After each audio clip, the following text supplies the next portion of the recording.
sun burns low and golden across an endless sea of grass, where the earth hums with ancient rhythms and time drifts like dust on the wind. Here, in the cradle of wild majesty, lives a ruler, not of cities or steel, but of claw and roar. He is known not by name, but by fear, by reverence, by the way the grass parts at his passing. He is the Lion King. A lone silhouette atop a sunlit kopje, gazing across the boundless plains, his mane catching the light like flames from the heart of the earth. His breath is steady, his rule absolute. He is in his prime. The strength in his limbs is matched only by the authority in his stare. Every scar on his body tells a story, of battles won, of threats extinguished, of survival. The Savannah is his realm, and the wind carries his scent like a warning to all who would trespass. His pride sprawls below, a tapestry of family, vigilance, and life itself. 3 lionesses, golden and lethal, groom each other under the shade of an acacia. 2 subadult males, his sons, are beginning to test their strength in mock battles. A clutch of cubs tumbles through the tall grass, unaware of the weight of legacy on their shoulders. He is father, protector, mate, and monarch, and every creature that walks or crawls in this region, hyena, zebra, jackal, or giraffe, knows his presence like a shadow over the land. This king's territory spans over 100 square kilometers, from the winding riverbanks where crocodiles slumber beneath the surface to the dry termite mounds that pierce the horizon like ancient spires. He patrols its edges with precision, scent-marking trees, roaring into the wind, leaving no question of dominion. His roar is a declaration, a sound that rolls like thunder through the night, echoing through thorn and valley alike. It is both song and sword. At dawn he walks the grasslands, his paws stirring the dew, his mane catching the last whisper of night's cool breath. At dusk he surveys the waterholes, watching the thirsty herds with a gaze both regal and calculating. This land is not just a home. It is a throne, carved by tooth and claw. The lionesses are the heart of the pride, hunters and nurturers in equal measure. They move like ghosts across the plains, silent, lethal, focused. When they strike as one, bringing down wildebeest, zebra, even young buffalo with stunning coordination. And always, he arrives last. Not out of laziness, but by right. He, eats first, muzzle bloodied beneath the sky, muscles still twitching with the power that kept him king. The pride eats in order of rank, and while the cubs whimper for their share, they learn something deeper than hunger. They learn the structure of power, discipline, hierarchy, survival. This is not cruelty. This is law. The balance of the wild yet. For all his might, even a king cannot bend the will of the wild. Drought scorches the grasses. Hyenas become bolder, scavenging at the edges of the lion's range. One evening, as the sky is painted in the hues of fire, a lioness returns wounded. From a hunt gone awry, a wildebeest's horn left a tear in her flank. The king approaches not to comfort but to assess. She is still strong. She will recover. But even strength frays at the edges when the land offers no kindness. Still, under his reign, the pride endures. Cubs are born, territories are held, threats are kept at bay. The king walks among his pride like a god cast in flesh and bone. The scars of yesterday, but the Savannah remembers. It remembers the battles that placed him on this throne, the brothers he drove out, coalitions shattered by his fury, the rivals whose roars were silenced beneath the stars. No lion holds power without pain. No crown is worn without blood. He fought for this land not once, but many times. Clashes in the dark, ambushes in the reeds. Bone met bone, fang met flesh. His enemies fled or fell, their ambitions turned to dust. He bears the scars like medals, yet for all the strength he possesses, time moves without mercy. The shadow of change. In the northern wind, there are new scents, younger, stronger, ambitious. The king lifts his head one night, sensing something distant. Two roars in tandem, too far to be threats, too close to be ignored. His ears twitch, his stare narrows. Somewhere beyond the horizon, two young males stride through the tall grass. They do not yet know his name, but they have heard the stories. Of the lion with the black-tipped mane, of the king who never bowed. They are not deterred. In their blood, there is hunger. In their stride, the echoes of a challenge not yet spoken. And, though the king does not flinch, he feels what every ruler must eventually face. The stirring of destiny, the fire of legacy. The cubs grow stronger. The lionesses grow wearier, and the king, while still mighty, moves with a touch more caution. At sunrise, he rests longer atop his stone outpost. At night, his patrols are shorter, his roars less frequent. The mane that once blazed now sways, with threads of age. And yet, he is still feared, still respected, still king. When a jackal yelps too close to the cubs, he crushes the intruder with a single blow. When a rogue male dares trespass, he charges without hesitation, chasing the invader into the acacia shadows. But something has changed. He knows. The land knows it, even the wind whispers a different tune. The beauty and brutality of rule to rule is to be alone. Even surrounded by family, the king walks a path none can truly follow. He bears the weight of generations. He holds the line between chaos and continuity. And in his eyes there is both pride and exhaustion. The sun sets once more. His mane glows like dying embers. The cubs play at his feet, blissfully unaware that empires, even in the wild, are temporary. He gazes into the horizon where stars begin to bloom. Somewhere out there, fate is moving. But for now, he remains. A monarch in the twilight of his reign, unbroken, unyielding, majestic still.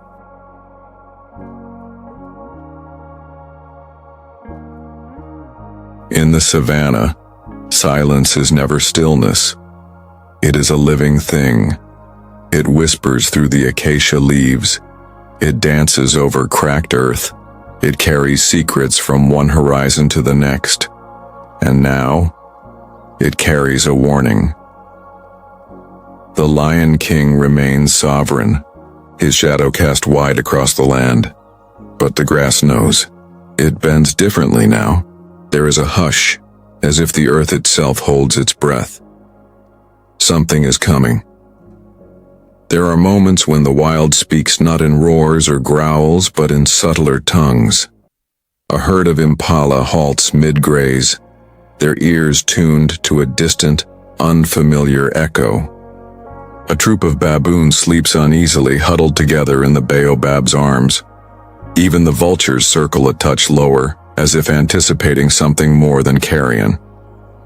The Lion King senses it too. He lifts his head beneath the twilight sky. His ears twitch, not at sound but at absence.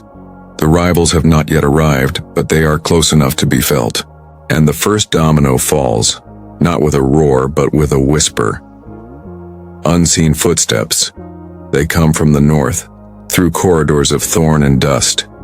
Two young males. Brothers, not by blood but by fire.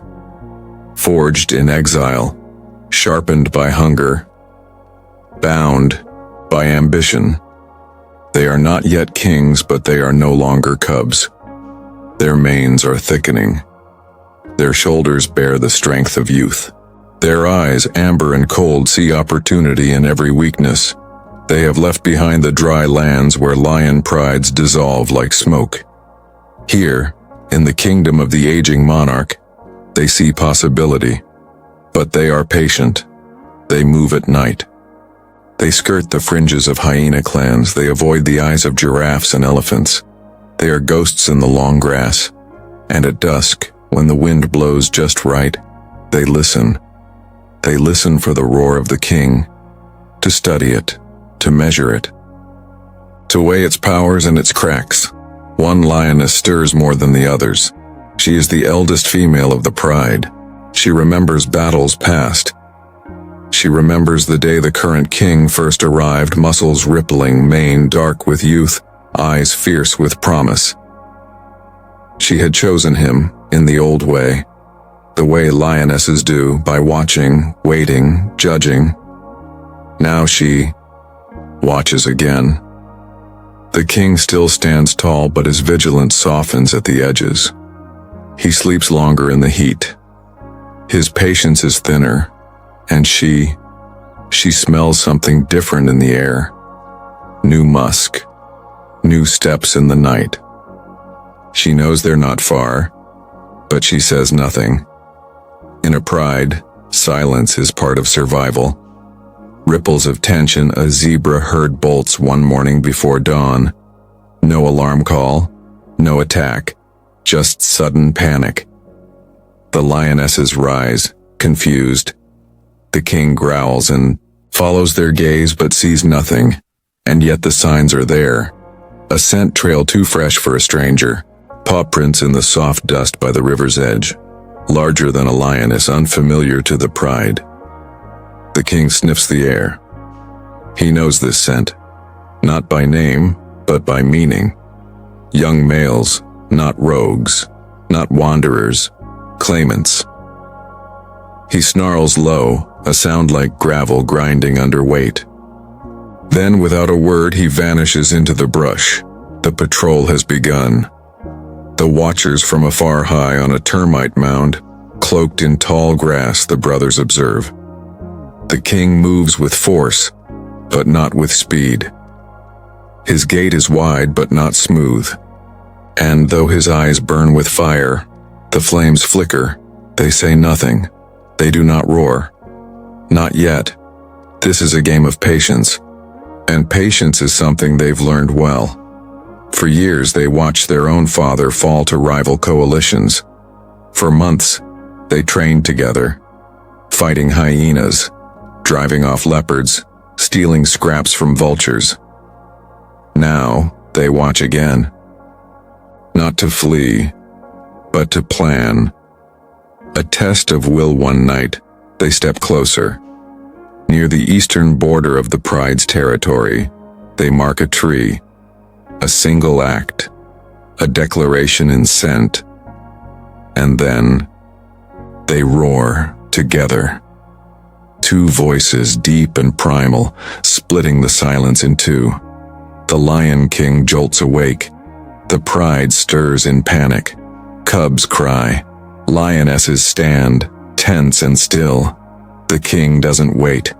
He moves with purpose toward the sound, mane bristling, tail high, heart thundering. But when he arrives, the tree is empty. The grass still. Only the scent remains. A challenge. A message. A whisper. We are here. The rising pulse of the land.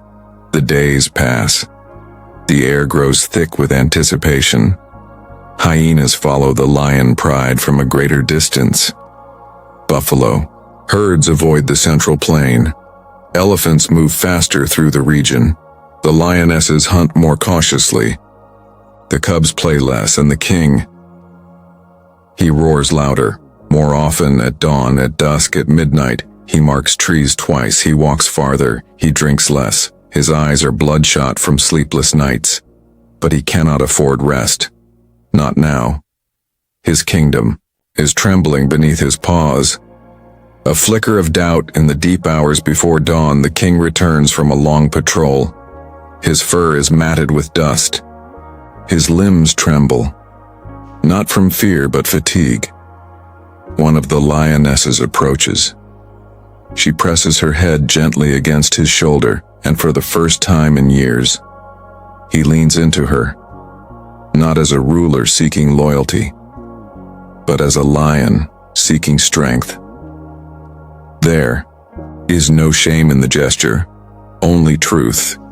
Even kings feel the weight of fear, especially when the enemy is younger, faster, and watching. The calm. Before the storm, the brothers wait still. They test boundaries. They push closer. They steal small kills. In the night and vanish before the king can strike. Their confidence grows with every step. They have not yet fought him, but already they sense his fall is possible. In the distance, thunder gathers. Not in the clouds, but in the soil, in the roars, in the rising pulse of ambition. A pride that once knew only certainty now lives in tension. Every movement, every growl, every distant sound could be the beginning. The cubs no longer play near the edges. The lionesses sleep in shifts. And the king, he stares into the horizon, waiting, listening. Narration slows. The savannah knows what comes next. It has seen it before. It will see it again. For every king there is a rival. For every crown, a challenger. And when two forces meet in the wild, there is no room for peace, only power or extinction. Before kings fall, challengers must rise. And before power is claimed, it must be born, often not in glory but in silence, in hunger, in exile. The story of the two rivals does not begin with conquest. It begins with survival. In the forgotten edges of the wilderness, where the winds speak in hisses and the rains fall without promise, two brothers were shaped, not by the warmth of a pride, but by the cold hand of abandonment. Abandoned thrones, they were not always alone. Once they belonged to a pride ruled by their own father, a formidable lion whose strength was legend in the northern valleys. But power, in the wild, is fragile. And one day it shattered. A coalition of 3 rogue males descended like a storm. 3 nights of battle, roars that shook the sky. When it was over, their father was gone, his body never found, only his scent left behind in drying blood and crushed grass. The pride scattered. The lionesses submitted, and the young cubs, barely into their 2nd year, fled into the dark, with only each other. They were too small to fight, too slow to escape fate. But somehow, they did. Exile's lessons exile. In the African wild is not a place, it is a sentence. There is no protection from hyenas. No meals left behind by a pride. No reassurance of the king's return. Every day the brothers hunted small game, hares, lizards, birds. Every night they slept beneath thorn trees, ears twitching to every crackle in the bush. They were injured. They were starved. They were forgotten. But they were never broken. Through the hard months they fought, not each other but fate. They learned the ways of ambush, the silence of shadows. They learned to climb, to scavenge, to strike, and disappear. More importantly, they learned trust, not the soft trust of affection, but the raw trust born in blood and bone. When one was injured, the other stood guard. When one failed to kill, the other gave what little meat remained. In the wild, there is no bond stronger than survival. The pact of fire, it was during the dry season of their 3rd year that they made their first kill together. An impala, cornered by luck more than strategy. It wasn't a feast, but it was a victory. And as they fed beneath the black sky, flanked by laughing hyenas too cautious to approach, The younger of the two looked to his brother. No words were spoken, but in their eyes an unspoken oath passed between them. We will not live like ghosts. We will not die in shadows. We will rise. Together. From that night forward, they hunted as one. Their movements became mirror images. One would flank, the other would strike. They took down warthogs, young zebra, once even a wildebeest calf, snatched from the herd in a daring dusk raid. With each victory, their strength grew. Their bodies filled out, their manes thickened, and something else grew with them. Ambition, the maps of memory. They roamed across forgotten territories, always moving, always watching. They skirted the lands of older coalitions, learning their routines, testing their responses. They studied hyenas, how they moved in packs, how they stole, how they survived through cunning alone. In the dust, they mapped the world, not with ink, but with instinct. And then, they began to seek more than just survival. They searched for a kingdom, not any land, the right land, rich with prey, guarded by lionesses, protected by an aging king. That's when they heard of the Southern Territory, a fertile stretch of savanna flanked by rivers, herds, and scattered woodlands, and ruled by a lion past his prime. They followed the whispers, the trails, the roar, until one evening, from the edge of a low ridge, they saw him. The Lion King, majestic still, but slower than legend had described. The brothers waited in silence. Then, the older of the two whispered into the wind, "That is our future." Two forces, one vision. Though close in age, the brothers were different in temperament. The older, taller, broader, with the mane beginning to darken at the tips, was deliberate. He thought before he moved. He planned every step with caution and control. The younger, leaner, quicker, with amber eyes like cracked topaz, was instinctive. He acted fast, prowled faster, and struck with a fierce kind of brilliance. They were chaos and order, strategy and savagery, fire and storm. Together, they became something few creatures ever face in the wild. Balanced ambition, not hunger for food, but hunger for a kingdom, a legacy, encounters with death. Their journey was not without scars. They crossed hyena territory too carelessly once and were surrounded. A dozen cackling bodies, teeth bared, circling in the dark. The younger brother was bitten on the flank, deep and ragged, but the older one held the line, swiping and snarling until the scavengers scattered. For a week, they rested beneath an outcrop, the younger licking his wound, the elder hunting alone. He brought back a half-eaten reed buck, dragging it for miles, with jaws aching from the strain. When the younger healed, he didn't speak of the injury, but he walked with a slight limp for many moons. Still he hunted, still he followed, still he rose. Pain, they learned, was not the enemy. Complacency was. The first trespass, the day they crossed into the Lion King's outer domain, they did so not out of recklessness, but purpose. They left a kill half-eaten. They marked a tree. They roared in tandem, low, long, deliberate. They knew he would come, but they didn't want to fight. Not yet. They wanted him to hear them, to feel their presence, to begin the slow descent of doubt.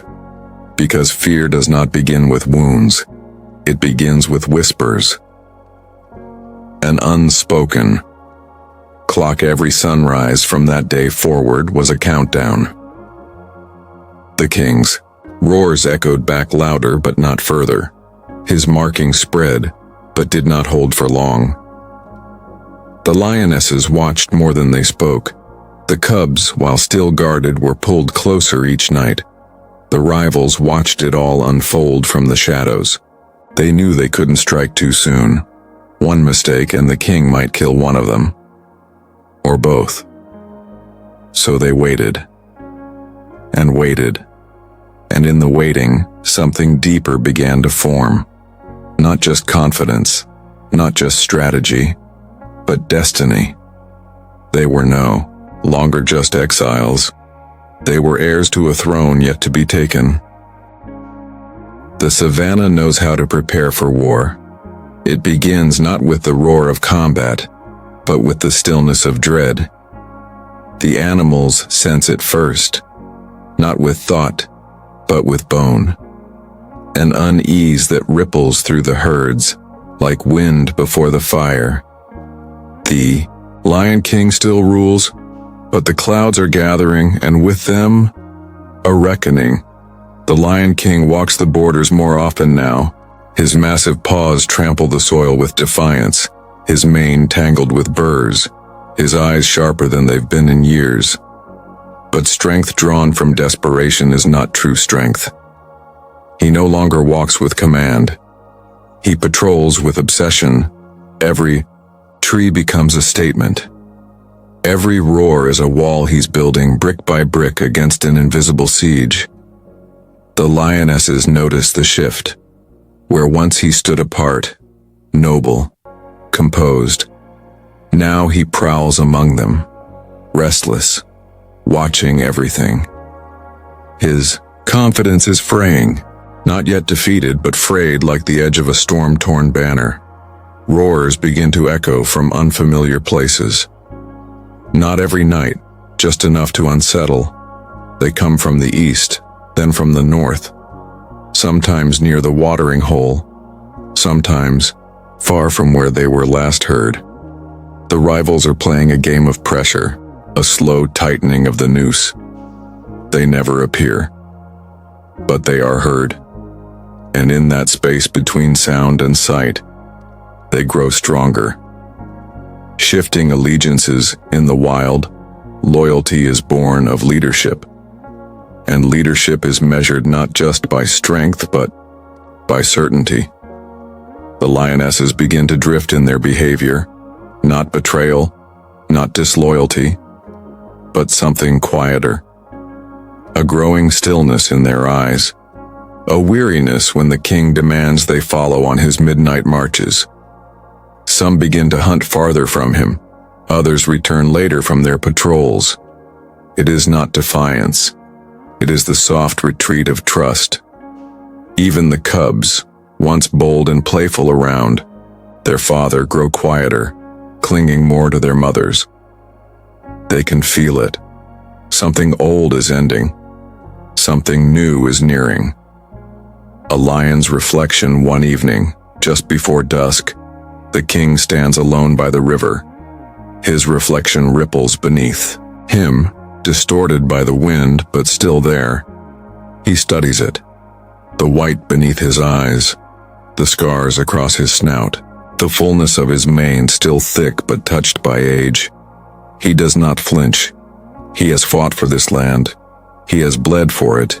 He has buried cubs and rivals in its dust. This is not fear in his stare. It is memory. And memory can be a heavy crown. The Council of Shadows. That same night, far beyond the reach of the king's scent, the brothers rest beneath a copia, an ancient rock outcrop weathered by storms and time. They speak in low growls. No argument, no challenge, only strategy. The time is nearing, but not yet.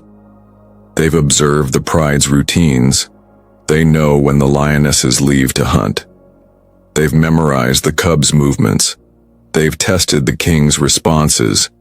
His delays, his roots, the slowness in his right flank. Every weakness has been cataloged, but they also know this. An old lion does not die easily. He dies when the land turns against him, when the pride no longer looks to him as the answer, and that moment must be orchestrated. Tension in the hunt, The lionesses set out for a late hunt, 3 of them, silent as wind, moving toward a herd of wildebeest. The king begins to follow, but something in him hesitates. He lingers. Perhaps it's fatigue, perhaps it's instinct. He stops halfway and watches them vanish into the brush. The lionesses succeed in their hunt, but they return late. Too late. The king is waiting, pacing, his growl low and grating. He doesn't speak in words, but his eyes burn with accusation. They say nothing. They drop the kill near the cubs, step away, and do not meet his gaze. Another crack in the pride's foundation, and somewhere, beyond the trees, 2 sets of eyes watch it all unfold. Eyes of the grassland. The savannah does not judge, but it remembers. It has seen this story before. A strong king begins to falter. New blood gathers at the edges. The balance tilts, grain by grain. The leopards watch from high branches. The hyenas, ever opportunistic, follow the pride from a distance. Even the vultures begin to glide lower, circling not above death, but around the scent of change. The land is holding its breath, waiting, the edge of the storm. The brothers make their move at dawn, not an attack, a message. They roar, twice from opposite ends of the king's territory, not together, but in perfect coordination. The king roars back, his voice is thunder, but it no longer silences the grass. The cubs wake with wide eyes. The lionesses gather tightly. This time, no one moves to his side. He marches out alone. Narration slows. Every kingdom in the wild has its moment, a point at which strength begins to bend and rivals become more than threats. They become fate. The Lion King still stands, but the world around him is shifting, and the storm he's tried to hold back is no longer on the horizon. It is here. It begins before the sun has fully broken the skyline. The air is still but heavy. The wind carries no scent, and that is the warning. For lions, silence is never safety. Silence is the breath held before the blow. And on this morning, the silence is deep enough to echo. The Lion King stands at the heart of his territory. He has not slept. He does not blink. Because today, he knows, the rivals do not sneak. They arrive with the authority of thunder, shoulders wide, manes darkened with dust, eyes locked forward.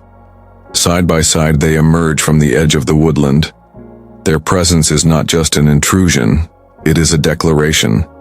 The cubs are rushed into cover, too young to understand but not too young to feel the air shift.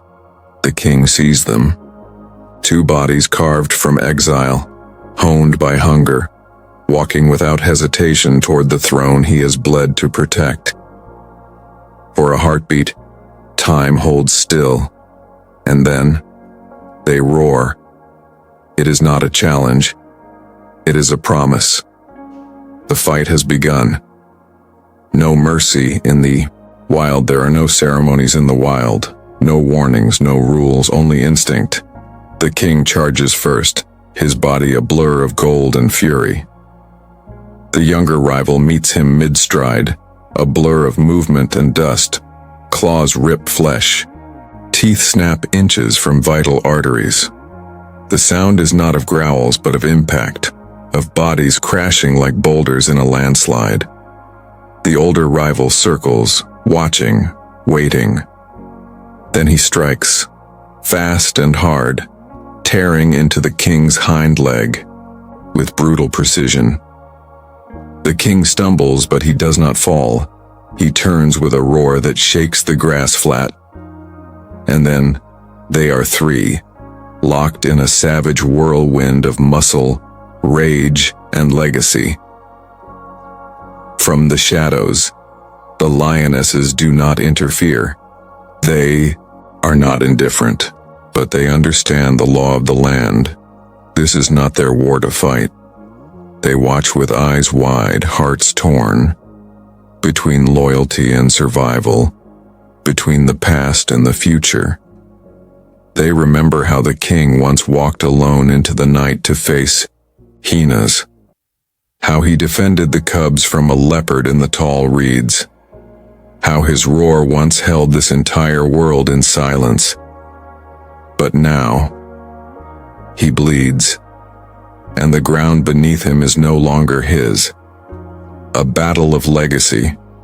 The king lands a powerful swipe, his paw crashing against the younger rival's face, drawing blood above the eye. The rival stumbles, momentarily dazed, but the elder brother moves like a shadow, slipping behind the king, leaping onto his back, sinking teeth deep into mane and neck. The king roars, thrashing, twisting with all the strength of his years. He throws the younger off. He drives the elder to the ground, but he is panting now. Each breath comes with effort, each movement slower than the last. The rivals are younger, faster, relentless, and they do not give him a moment's peace. It happens in a single flash. The king lunges, aiming for the throat, but his right leg buckles, the old wound from a fight, long past giving way under strain. He falters, and in that instant the younger rival strikes, clamping onto the king's neck, dragging him sideways. The elder joins, clawing the king's hind leg, pinning him with brutal precision. The king fights with all that remains, but it is no longer enough. With a final roar, raw, guttural, defiant, he falls. The dust rises. The savannah goes still, the roar that ends an era. The younger rival steps back first. His breath is ragged, his face bloodied, but his eyes are steady. The elder brother remains crouched, watching the king's body, waiting for any final twitch. But there is none. Then they both rise, slowly, as if feeling the weight of what has just been taken. They turn their heads to the pride and they roar. It is not just a victory cry, it is a coronation. The lionesses do not move, but they do not run. One by one they lower their heads. A new reign has begun. The farewell. The king's body lies beneath the shade of a fig tree, where he often rested during the dry season. The scavengers will come. But not yet. The pride keeps their distance, silent, solemn. There are no tears in the wild, but grief still moves like wind, unseen, undeniable. The lionesses lead the cubs past his form, slowly, without fear. One of the youngest lionesses lingers longer than the others. She was his daughter. She lowers her head, not in mourning, but in respect. And then she turns to follow the others. Aftermath. The new kings do not celebrate. They rest apart from the pride, that night, licking their wounds, ears twitching at every sound. The younger brother's eye is swollen. The elder walks with a limp. Victory has its cost, but they have earned what many only dream of. They hold the throne, and now they must keep it. Narration slows. In the savannah, there are no crowns, only scars, only territory marked with pain, blood, and will.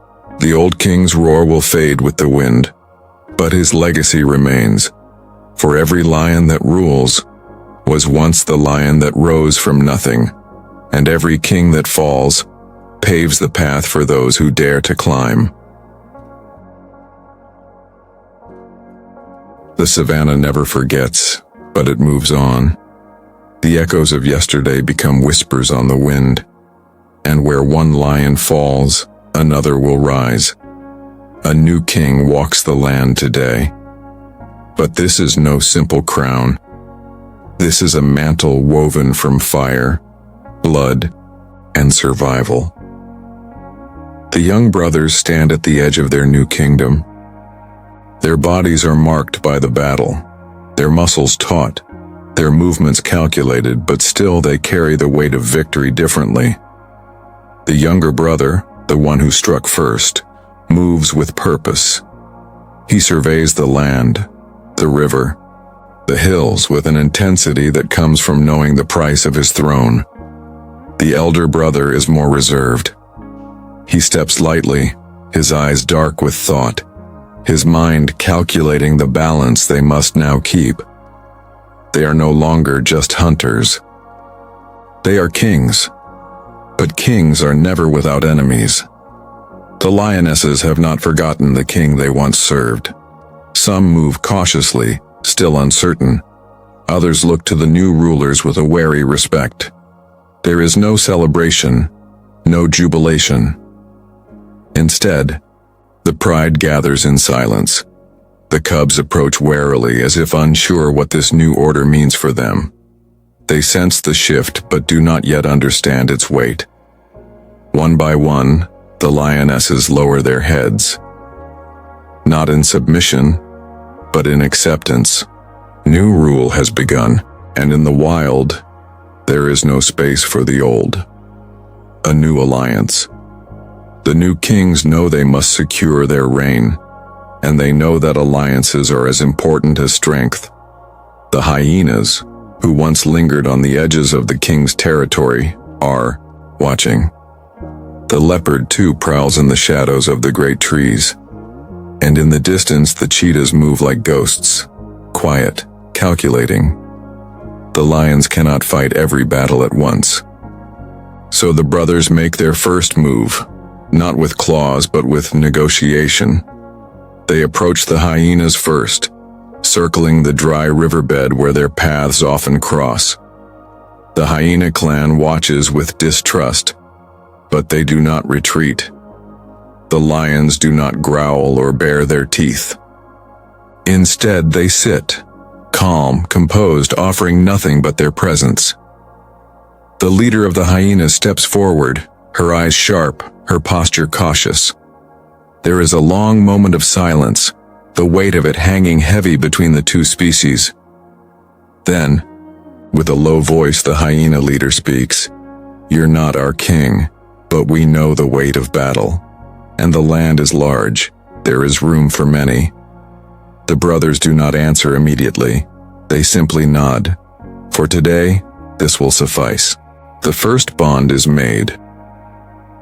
As the sun dips low, the new kings sit beneath the shadow of the ancient acacia tree. Their eyes are fixed on the cubs, the future of their reign. The young lions have grown, their playful roars now echoing across the plain. But there is something in their eyes that is not yet full of the fire they will one day inherit. The brothers exchange a glance. This land is their gift to them. But it is also their challenge.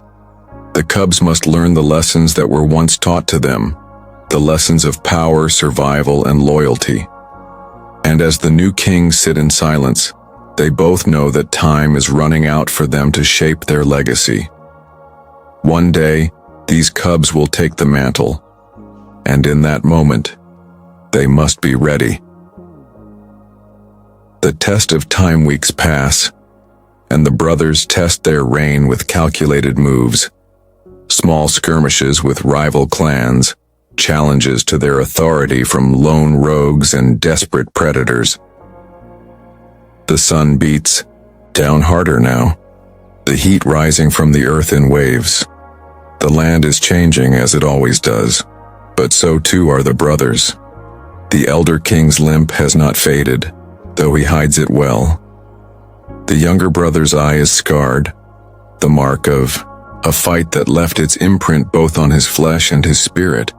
Their time in the wild is not forever, but they will make it last, and yet beneath the surface the pressure grows.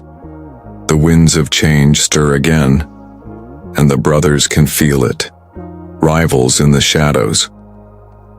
They arrive in the dead of night.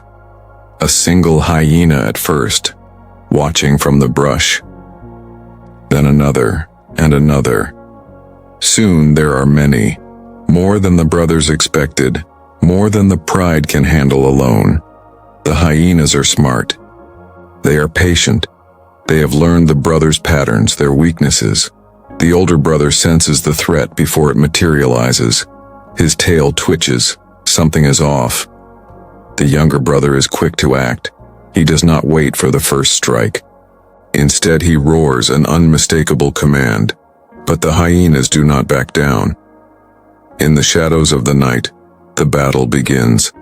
The ground is alive with chaos. The sound of claws against flesh, the snapping of jaws, the grunts and growls of an unspoken. Other brothers fight with every ounce of strength they have, and yet it is not enough. They are outnumbered. The fight is brutal, neither side yielding. The hyenas are relentless, but the brothers' pride holds their ground, pushing back against the intruders with all their might. But the night wears on, and the brothers' strength begins to wane. The weight of their rule presses harder with each passing moment. The younger brother is caught off guard. A hyena clamps down on his hind leg, dragging him into the shadows.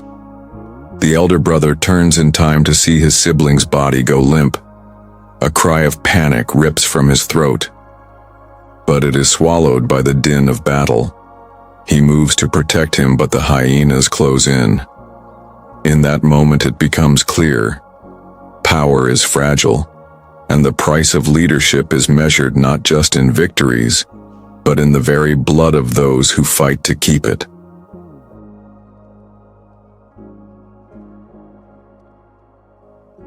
When kings fall, the earth trembles beneath them. The land shifts in response, as though it too understands that power is never static. It is a cycle. For some, it is the rise to greatness. For others, it is the fall into shadow. And yet for all the struggles of the past, there is no escaping what comes next. Fate moves with a certainty that even the fiercest lion cannot defy. The aftermath of the hyena skirmish lingers in the air. The pride is bruised, battered, but not broken. Their bodies are marked by the battle, their scars a testament to their survival. The younger brother, though injured, recovers quickly. His pride, his fire, burns as fiercely as ever. But the elder brother, the one who has ruled with quiet strength, is struggling. His leg, though healed from past wounds, is now stiff with pain. His movements, once fluid and commanding, have grown hesitant, slow. There is no denying it. The weight of his age presses on him, and as he watches his younger sibling, strong, relentless, unyielding, he knows the time is coming. A time when he will no longer be the king. The savannah begins to show the first signs of the dry season. The grasses are yellowing, the rivers running low. A different kind of hunger stirs in the hearts of the animals, one not just for food but for survival. The rival lions, still circling the borders, have not given up. They test the pride's defenses, ever patient, ever calculating. And now, the hyenas, emboldened by their victory, begin to push farther into the heart of the lion's territory. Every night, the brothers hear the distant calls, the challenges that echo across the plains. The wind shifts. It carries with it the scent of something greater, something old, something inevitable. The lion's kingdom is in danger, but they cannot fight all battles at once. One evening, as the sun sets in a fiery blaze across the horizon, the two brothers meet beneath the shade of an ancient tree. The air is thick with dust, and the weight of unspoken words presses between them. The younger brother speaks first. His voice is steady, but there is a sharpness to it, an edge that has only grown with time. We cannot keep holding them off forever. The hyenas grow stronger. The rivals are waiting. Sooner or later we will be forced to fight them on two fronts. The elder brother meets his gaze. There is no anger in his eyes, no jealousy, only acceptance. I know, he says, his voice rough with the weight of years. We are running out of time. For a long moment they are silent, each one aware of the shifting tide beneath them. And then, with a finality in his voice, the elder brother speaks again. It's time for you to lead. The younger brother blinks, taken aback by the words. The weight of the offer hangs heavy in the air. I cannot take your crown, old brother. We were raised together. Your strength is mine, and mine is yours. The elder brother shakes his head. It is not a crown I offer, but the future of the pride. I am no longer the lion I once was. I cannot keep us safe. But you are our next king. The younger brother feels a surge of emotion, pride, fear, uncertainty, all mixing into one. But it is not fear that drives him, it is duty. He nods. Then we will do it together. The challenge. The next day the brothers walk together to the edge of their territory. The scent of hyena is thick in the air, and the distant howls grow louder with each passing minute. They know what must be done. The pride must face the hyenas, once and for all. They cannot retreat. They cannot wait any longer. It is a battle for survival. The two brothers stand side by side, their bodies poised and ready. The younger brother's voice rings out clear and commanding. This land belongs to the lions, and we will defend it together. The Battle of the Shadowlands. The fight begins at dusk as the sun dips low behind the trees. The hyenas appear from the shadows, more numerous than ever. Their eyes gleam with hunger, with the promise of victory. The lions spring into action, their roars echoing across the savannah. The younger brother leads the charge, his movements swift, deadly, every muscle in his body honed for the battle ahead. The elder brother follows, his pace slower, but his strength still unwavering. The battle is fierce. The hyenas fight with desperation, attacking from all angles, trying to overwhelm the lions with sheer numbers. But the lions hold their ground. With every swipe, every roar, they push back the invaders. The younger brother is a blur of motion, tearing into the hyenas with a ferocity that is unmatched. But the elder brother, though slower, fights with a quiet power, his claws digging into the earth, his teeth sinking deep into the flesh of their enemies. They fight as one, two kings, bound by blood and legacy. And slowly, the tide begins to turn. The final pushes. The battle wears on. The hyenas begin to falter. Their numbers thin. Their attacks grow weaker. The younger brother delivers a final crushing blow to the hyena leader, his claws raking across her throat. She falls, and with her, the hyena army begins to scatter, retreating into the shadows from which they came. The lions stand victorious, bloodied, bruised, but unbroken. And as the dust settles, the younger brother turns to face his sibling. The elder brother looks at him, his eyes proud but filled with the weight of the decision he has made. The younger brother steps forward. "We did it," he says softly.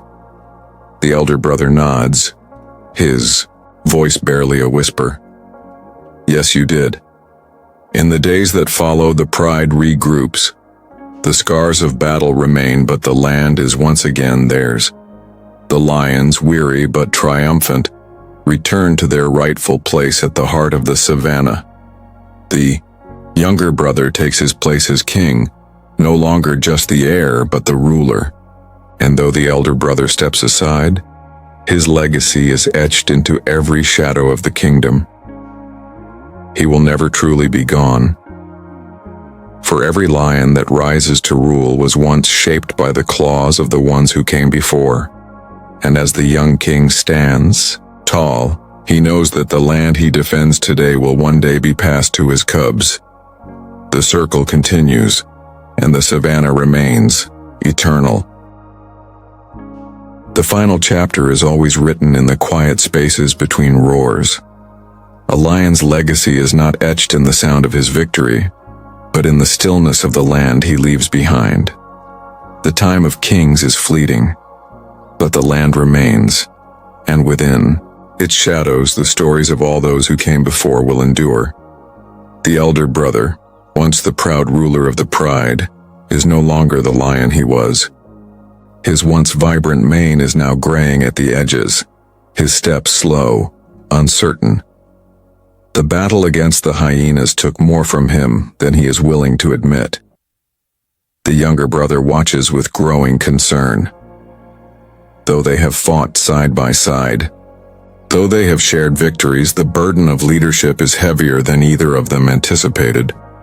The elder brother no longer hunts as he once did. He no longer leads with the same confidence. There are nights when he stirs in his sleep, his body rigid with the weight of his memories, of the battles fought, the choices made, the loss of those who came before. And in these quiet moments, he knows that his time is running out. The younger brother, now the undisputed king, has taken the pride into his own hands. His strength is unmatched. His decisions are swift and decisive. But there is something about him that is different, something that sets him apart from the lion he once admired. Where the elder brother ruled with patience and wisdom, the younger brother rules with fire. He is quick to act, quick to respond. And while his strength is undeniable, there is a sharpness to his reign that leaves the pride uneasy at times.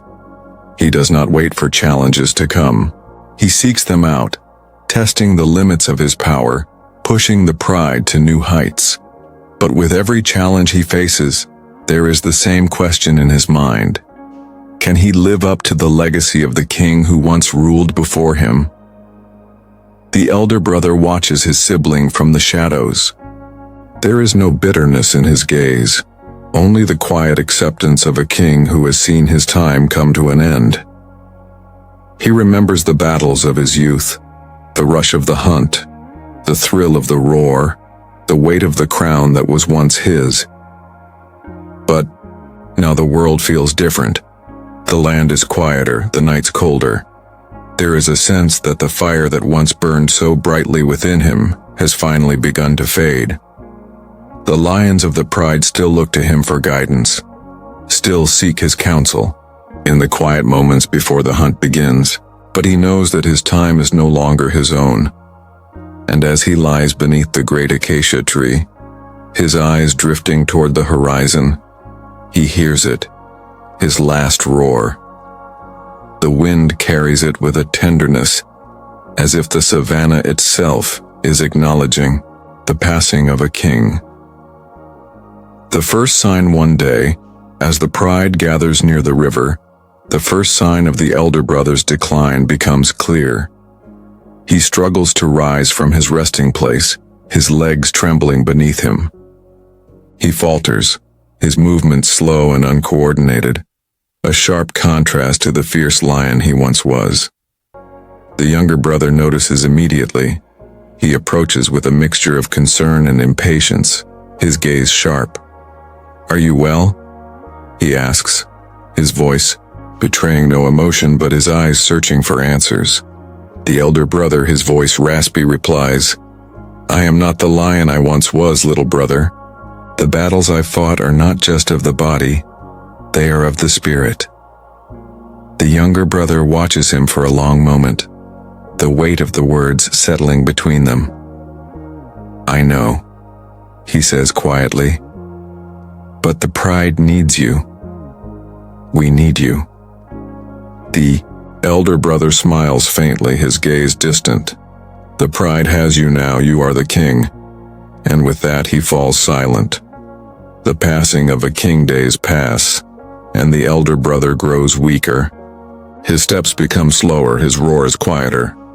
The once mighty lion who ruled with strength and wisdom now lies still, his body frail, his spirit fading. The younger brother remains by his side, never leaving him, watching as the light dims from his sibling's eyes. It is not an easy thing to watch the flame of a king flicker and die, but in the quiet moments before the end, the elder brother speaks one final time. "Remember," he whispers, his voice barely audible, "that the true test of a king is not in how long he reigns, but in how he leaves the kingdom." And then, with a final gentle sigh, the elder brother closes his eyes. The pride stands in silence. The land itself seems to hold its breath, and the roar that once echoed across the savannah falls silent. A kingdom in transition. The younger brother, now fully the king, stands tall over the body of the lion who once shared the crown with him. He does not weep, he does not roar.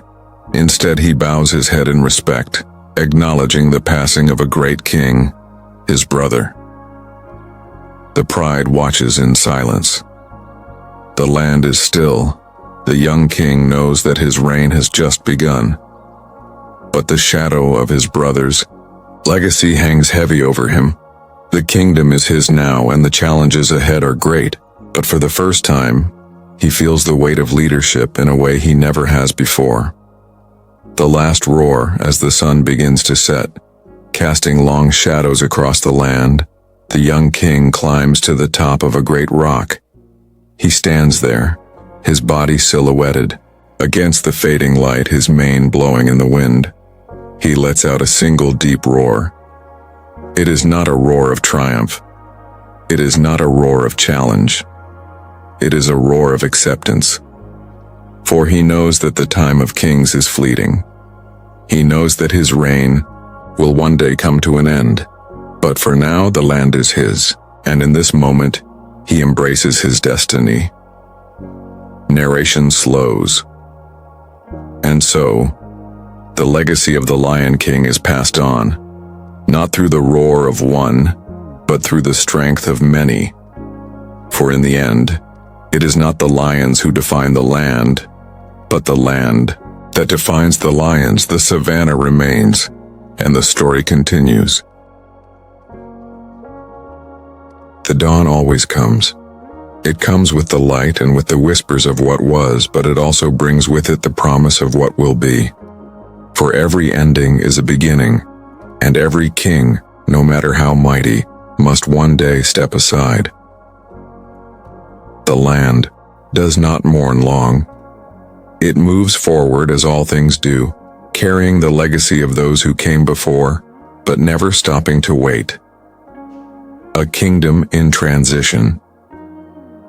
The pride is still adjusting to its new reality. The air is thick with the weight of change, and beneath it there is a quiet tension, one that has settled in the hearts of the lions who once followed the elder brother. The younger king has assumed his position, but his reign is still in its infancy. The pride, though loyal, is watching him closely, waiting to see if he can live up to the legacy of the lion who ruled before him. The young king does not seek their approval. He does not seek their praise. He seeks only one thing: survival. The savannah, after all, does not care for kings. It cares only for strength. The young king's first test. The morning after the elder brother's passing, a new challenge presents itself. From the eastern borders, a rival pride moves in, large, aggressive, and determined. The young king feels the tension ripple through the pride. The lions are restless, their eyes darting toward the horizon, where the rival pride is encroaching. The air is heavy with anticipation.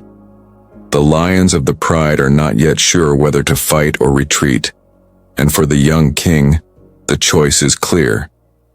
There can be no retreat. There can only be survival. He gathers his pride, his voice steady, his eyes focused. We do not flee. We do not bow to others. This land is ours, and we will defend it. His words ring out across the savannah, carrying with them the weight of his declaration. The pride roars in response, their voices a chorus of unity. The gathering storm as the rival pride nears, the young king can feel the weight of his father's, his brother's legacy pressing on him. He is not ready for this. He does not feel prepared for the responsibility that has fallen upon his shoulders. But there is no choice. The rival pride is larger than his own, more experienced. Their leader is a seasoned lion, with eyes that glimmer with malice and ambition. And yet, the young king does not flinch. The battle will come soon. But first, he must solidify his authority. He must show his pride that he is worthy of leading them. With a final determined roar, he leads his lions into position, ready to face the challenge head-on. The calm before the storm. The rival pride pauses at the edge of the savannah, their presence like a dark shadow cast upon the land. They are watching, waiting. The lions of the young king's pride gather in a circle, their bodies tense, their eyes never leaving the enemy. It is in these moments of stillness that the true test of leadership emerges, not in the roar, but in the silence. The young king stands tall, his gaze fixed on the approaching rivals. His mane flutters in the breeze, the embodiment of strength and resolve. But beneath it all there is doubt. It is a quiet, persistent thing, gnawing at his thoughts. Am I truly ready? His pride is looking to him. His brother's legacy is resting on his shoulders. The weight of it all is nearly unbearable. But then he hears it, the sound of a single deep roar from the heart of his pride. It is a reminder that he is not alone, that he does not have to bear the weight of this kingdom by himself. And in that moment, his doubt begins to fade. The clash, the battle begins with a primal, bone-shaking roar that echoes across the plains. The rival pride charges, a wave of muscle and fury. The young king meets them head-on, his claws unsheathed, his heart pounding with the force of his newfound determination. The fight is fierce and brutal. The lions clash, their bodies colliding in a blur of fur and fury. The ground shakes beneath them as they fight for dominance, for survival, for the land they call home. The young king leads the charge, his roar slicing through the air as he leaps into the fray. He moves with the grace and precision of a seasoned fighter, his strength growing with each strike, each attack. But it is not just strength that wins battles, it is the heart. And in this moment, the young king's heart is steady, unwavering and full of fire, victory and sacrifice. The battle rages on, but slowly the tide begins to shift. The rival pride, though larger, begins to falter under the young king's relentless assault. His pride fights with him, shoulder to shoulder, claw to claw.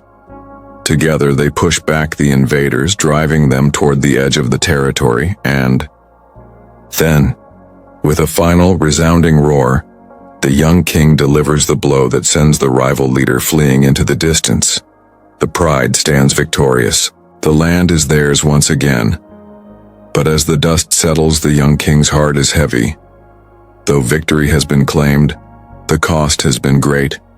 Several lions from his pride have fallen. Their bodies lie scattered across the savannah, their sacrifice a reminder of the price of survival. The young king looks out over the battlefield, his eyes searching for the familiar faces that are no longer there. And for the first time, he understands the true weight of leadership. It is not in the glory of the roar, but in the quiet moments of loss and sacrifice. The future of the pride is. The pride regroups and mourns their fallen. The young king stands watch over them. The pride looks to him now, not just as their leader, but as their protector, their guide. The battle is won, but the war for survival is never truly over. There will always be new challenges. There will always be new rivals. And yet, in the young king's heart, there is a quiet resolve. He knows that the legacy of his brother will live on through him, and in turn his own legacy will be passed down through his cubs, for the circle of life continues. The dawn of a new rule is here, and with it, a new hope for the pride. Narration slows. The sun has risen on a new day, and the roar of the king echoes across the plains once more. But in the hearts of the lions, there is something more. A quiet strength. A bond that will never break no matter the trials that lie ahead. For a kingdom is built not on the might of a single lion, but on the hearts of all who call it home, and in that, there is hope. The dawn always comes. It comes with the light, and with the whispers of what was, but it also brings with it the promise of what will be. For every ending is a beginning, and every king, no matter how mighty, must one day step aside. The land does not mourn long. It moves forward as all things do, carrying the legacy of those who came before but never stopping to wait. The pride is still adjusting to its new reality. The air is thick with the weight of change, and beneath it, there is a quiet tension, one that is settled in the hearts of the lions who once followed the elder brother. The younger king has assumed his position, but his reign is still in its infancy. The pride, though loyal, is watching him closely, waiting to see if he can live up to the legacy of the lion who ruled before him. The young king does not seek their approval. He does not seek their praise. He seeks only one thing: survival. Q. Savannah, after all, does not care for kings. It cares only for strength. The young king's first test. The morning after the elder brother's passing, a new challenge presents itself. From the eastern borders, a rival pride moves in. Large, aggressive, and determined. The young king feels the tension ripple through the pride. The lions are restless, their eyes darting toward the horizon, where the rival pride is encroaching. The air is heavy with anticipation. The lions of the pride are not yet sure whether to fight or retreat, and for the young king the choice is clear. There can be no retreat. There can only be survival. He gathers his pride, his voice steady, his eyes focused. We do not flee. We do not bow to others. This land is ours, and we will defend it. His words ring out across the savannah, carrying with them the weight of his declaration. The pride roars in response, their voices a chorus of unity. The gathering storm as the rival pride nears, the young king can feel the weight of his father's, his brother's legacy pressing on him. He is not ready for this. He does not feel prepared for the responsibility that has fallen upon his shoulders. But there is no choice. The rival pride is larger than his own, more experienced. Their leader is a seasoned lion with eyes that glimmer with malice and ambition. And yet the young king does not flinch. The battle will come soon. But first, he must solidify his authority. He must show his pride that he is worthy of leading them. With a final, determined roar, he leads his lions into position, ready to face the challenge head-on. The calm before the storm, the rival pride pauses at the edge of the savannah, their presence like a dark shadow cast upon the land. They are watching, waiting.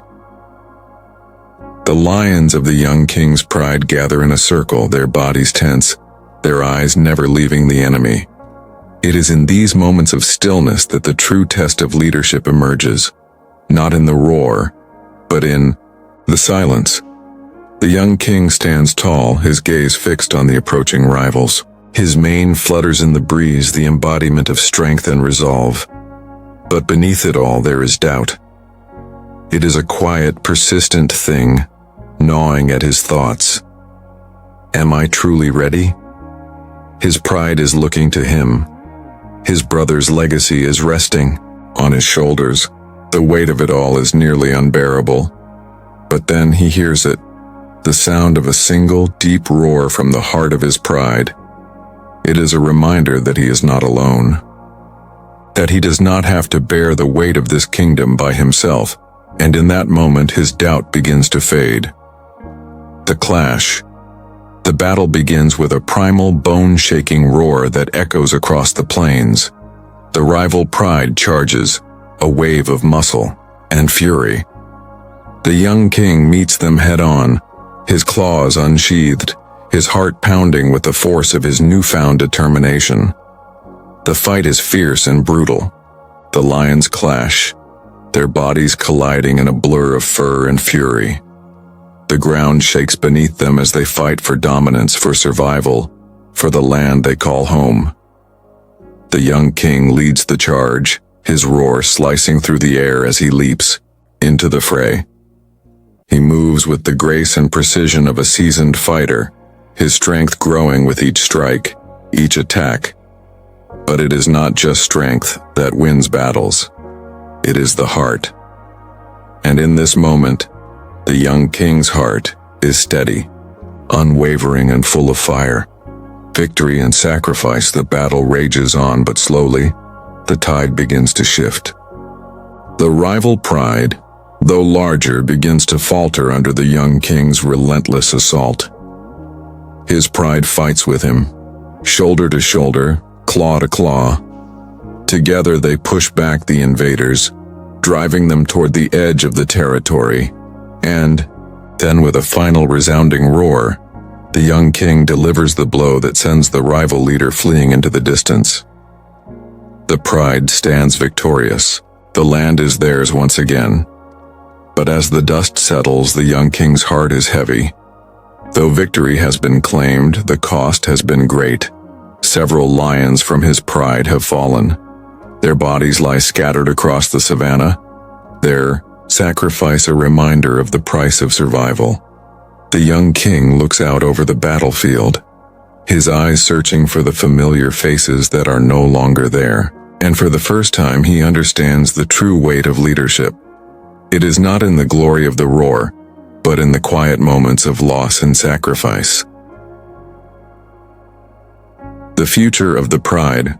As the pride regroups and mourns their fallen, the young king stands watch over them. The pride looks to him now, not just as their leader, but as their protector, their guide. The battle is won, but the war for survival is never truly over. There will always be new challenges. There will always be new rivals. And yet, in the young king's heart, there is a quiet resolve. He knows that the legacy of his brother will live on through him, and in turn his own legacy will be passed down through his cubs, for the circle of life continues. The dawn of a new rule is here, and with it a new hope for the pride. Narration slows. The sun has risen on a new day, and the roar of the king echoes across the plains once more. But in the hearts of the lions, there is something more. A quiet strength, a bond that will never break no matter the trials that lie ahead. For a kingdom is built not on the might of a single lion, but on the hearts of all who call it home. And in that, there is hope.